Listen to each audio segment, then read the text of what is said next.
we in the PLP are left by their attitudinal disposition to publicly discuss our ideas and hope that they hear our suggestions. Absolutely crazy for a country where the best and the brightest, notwithstanding political positions, should be brought together to focus on the way ahead. We in this party support publicly funded relief for unemployed persons with no other recourse. We encourage the government to ensure that any plan contemplated in no way undermines the solvency of the National Insurance Fund. We have previously called for the government to restart the stalled capital works program, much of which the PLP had left in place. We note now that the government's stated intention is to now take this advice. We reiterate tonight our previous call for the government to ensure that the benefits of this spending by government of public funds reach as many Bahamians as possible. This includes the creation of jobs for Bahamians. However, let me warn that for the benefits of this spending to be restricted to the privileged few, those who already have plenty, that would be a travesty, and that would be attacked in an unmitigating way by the Progressive Liberal Party. That is why I have elected to yet once again reiterate the call tonight for a publicly announced task force of tourism and hotel industry experts for the preparation and implementation of all necessary measures to boost tourist arrivals, to boost expenditure, hotel occupancy, and the maintenance of the highest possible staff levels. I have developed a detailed list that we will be discussing in public meetings to come up or to produce and provide further detailed solutions to the challenges facing us in that sector. The City of Nassau redevelopment, as envisioned by my government, is now a must-do element in the overall effort to fight this downturn. Don't just say it's a Christie idea. Do it. The government is now asking persons to tighten their belts and eliminate reckless spending. The government must lead by example.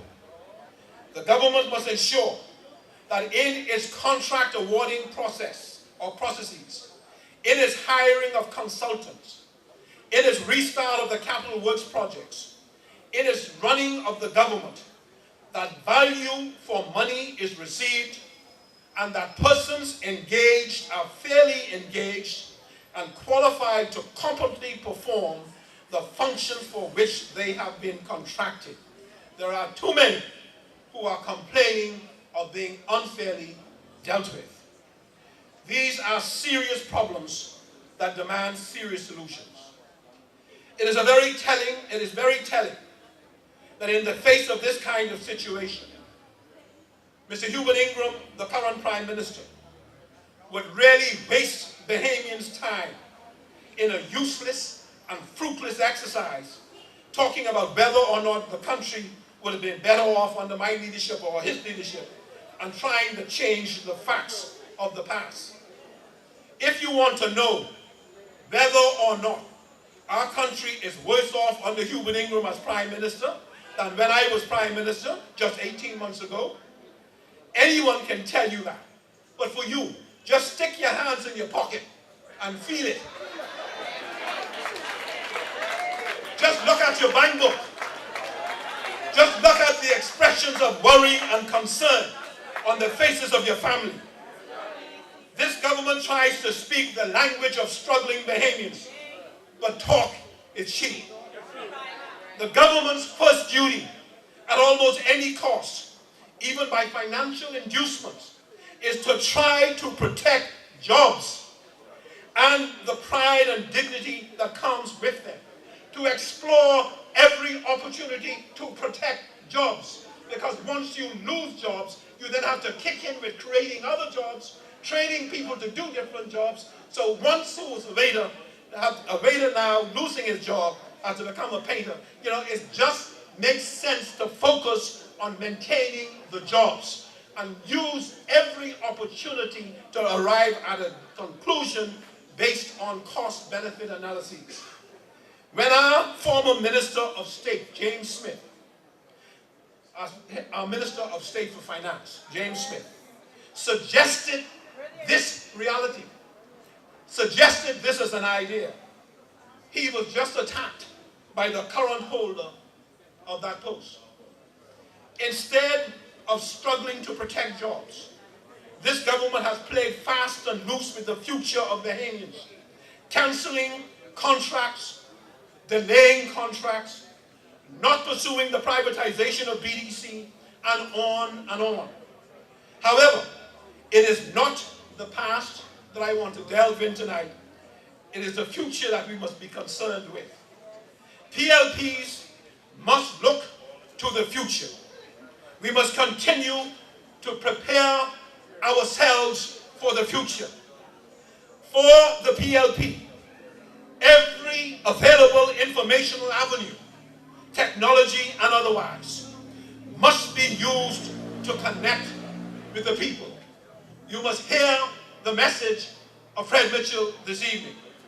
Every available informational tool must be used to connect ourselves to the people, particularly the young. No public issue affecting Bahamians must go unaddressed. Let me say it again. No public issue affecting Bahamians must go unaddressed. No cry by Bahamians must remain unheard. No cry by Bahamians must remain unheard.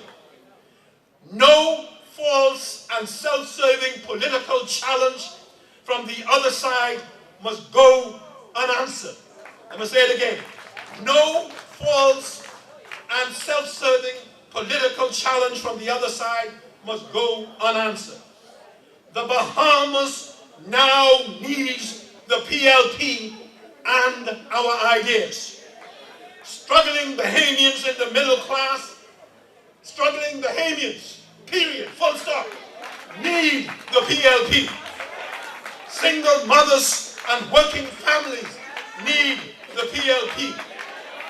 The nation, its leaders, the nation needs its leaders. Let me say it again. The nation needs its leaders now to embrace innovative and creative solutions to the problems we face. We don't have to wait for Barack Obama to say that you govern with compassion and caring and common sense, and that no one party has a monopoly on ideas.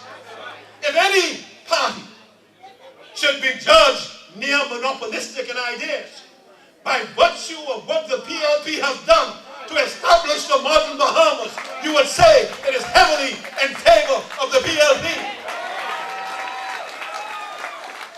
But we call upon our leaders this evening, as I conclude, to demonstrate that level of maturity. A call to arms, as we heard tonight. And as I think Ryan Pinder says, not by militancy of force, but by militancy of ideas, of innovations, of courage in facing what we're doing and to do it together. So as I conclude, I say again, the nation needs its leaders to now embrace innovative and creative solutions to the problems we face. This will engender the confidence that is needed to build and reassure ourselves, all Bahamians, of a bright future. PLP!